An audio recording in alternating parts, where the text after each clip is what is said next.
Hi everyone, and welcome to our daily show, The Big Story, where we discuss the hottest topics of the day right here at the heart of the newsroom. My name is Alyssa Wu, and I'm coming to you live from the Straits Times. We are streaming live right now on Facebook and YouTube, and if you're watching on YouTube, do click that bell button so that you'll be notified whenever we go live. I'll be joined very shortly by my newsroom colleagues, where we'll discuss the topics that got you talking today.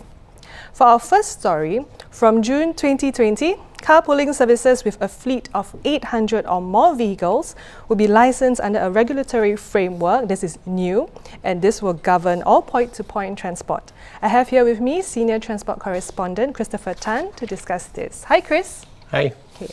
So I want to know, why is there this license for carpooling now?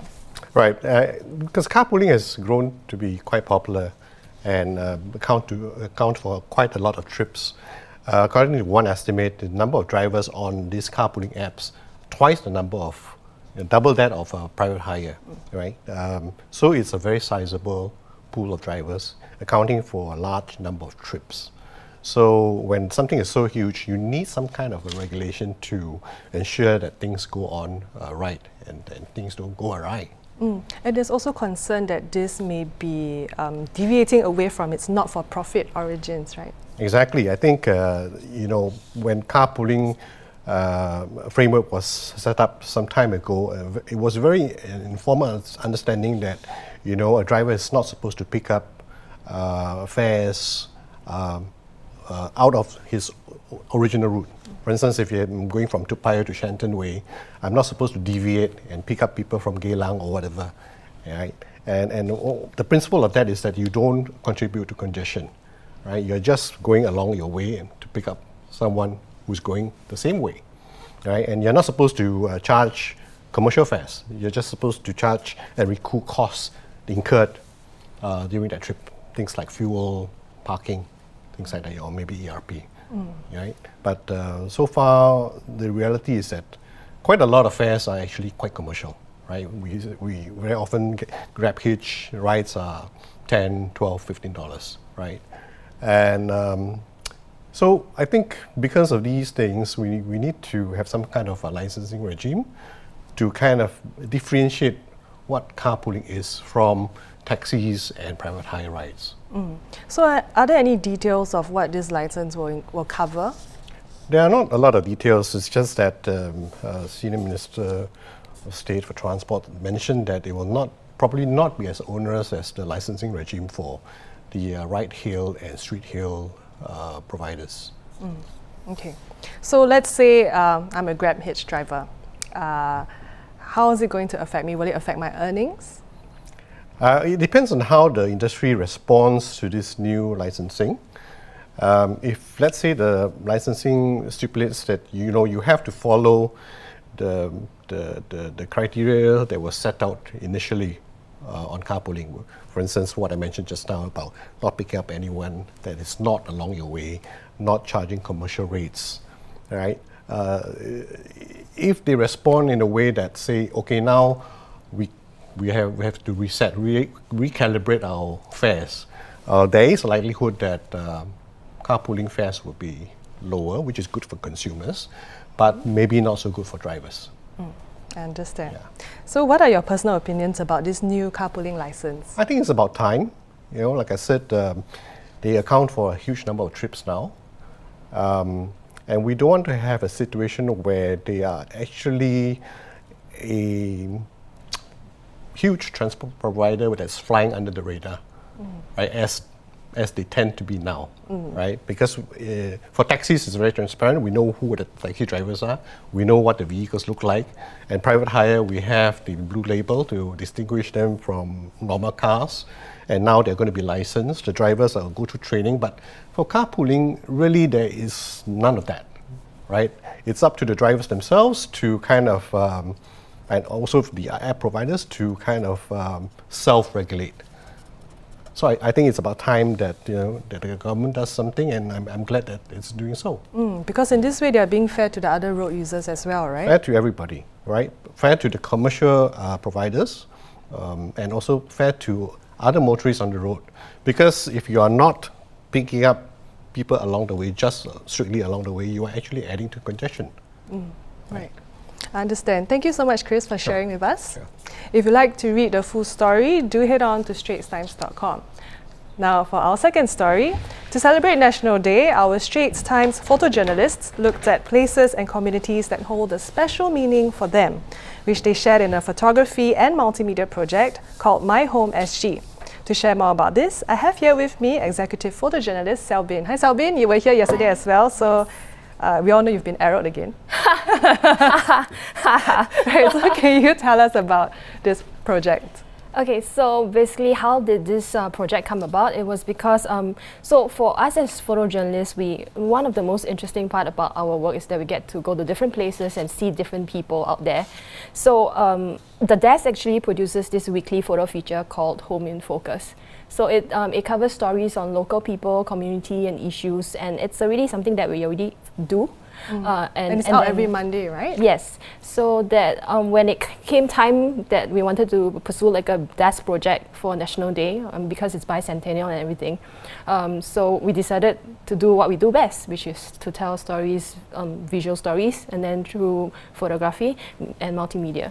So yeah, and then what better way than to look into our own backyard? So we ended up, like, the photographers were actually tasked with basically trying to find stories from your own neighborhoods. So the stories that are in the series, in the project, are actually stories that are basically where they stay or where they used to hang out. So it's very close to heart. Yeah, very different, like intimate stories, I would say. So can you tell us one or two of these like intimate stories? Okay, so the project actually, we ended up with 13 stories actually from the different photographers, and it's actually very hard to just talk about a few because they're all different and very interesting. But I think the beauty of this was that we all of us ended up learning something about this place around our neighborhoods that we might not necessarily know beforehand. So for example, my colleague Jason, so he's lived in Teluk Blangah for like 31 years. So, and then he walks past this pink colored temple like often. Yeah, he passes by, and then sometimes I think if you drive by Teluk Blangah, you would notice this pink colored temple. Yeah, and then he's never stepped foot inside. And then so because of the project, he decided to venture in. A better reason than for work, right? To check it out, I guess. And then he dug deeper, and he found this really, really interesting story about how this it's Kun Sen Ting Temple. Yeah, and then it's founded in 1880. And then it was originally a vegetarian hall and home to nuns, actually known as Chai Gu. So the thing is that this place, besides being a temple, the history is really interesting. It used to be a safe haven for orphaned and abandoned baby girls.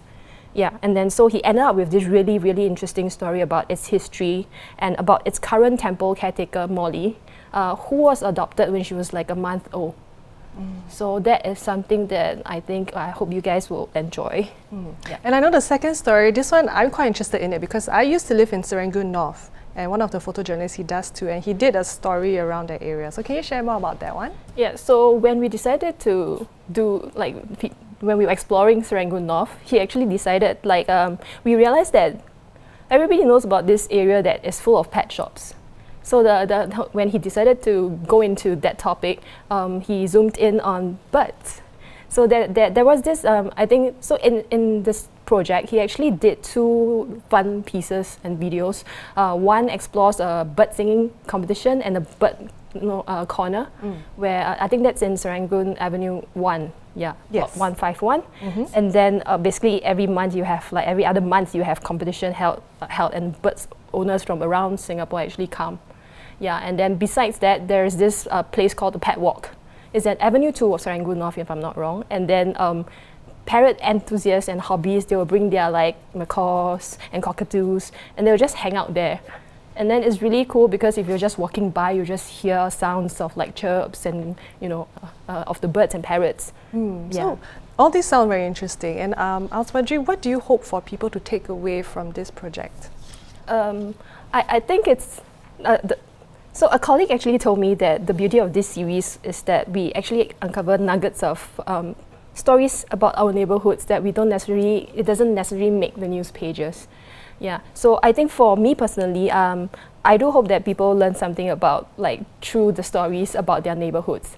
like whether it's Teluk Blangah or like Pasir Ris or like Tampines or somewhere in Bukit Panjang, you know, like there's something about your neighborhood that you probably didn't know, and that Singapore may be small, and then we always complain about that, you know, like how it may be boring, but actually it's full of character, and then there are characters around if we just look hard enough. So usually we get caught up in the hustle bustle of city and work, and then we don't notice all these things. So it's nice, I think it's meaningful if we just talk to people and then just engage, and then basically find out more about one another, and it's always more fun that way. Yeah. I agree with you, and thank you so much, Selbin. I've certainly learned a lot as well. Thank you. For those who are watching, if you're interested to share your neighborhood stories on social media, do so with the hashtag #MyHomeSG.